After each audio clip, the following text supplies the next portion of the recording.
Ni solar panel aku atas atap.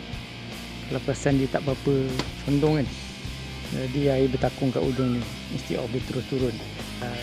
Tepi-tepi sana pun ada kat sendiri. Jadi apa kita boleh buat is aku pakai clip ni. So dia berfungsi macam dia akan bawa air yang bertakung ujung ni, dia akan buat turun lah macam ni. Jadi bila air tu bertakung, dia akan react seperti apa panggil, kapilari . Jadi air tu akan naik sikit dan turun lah. So ini sikit aku nak pasang dekat semua tempat yang ada bekas air watermark tu, yang belah sini juga.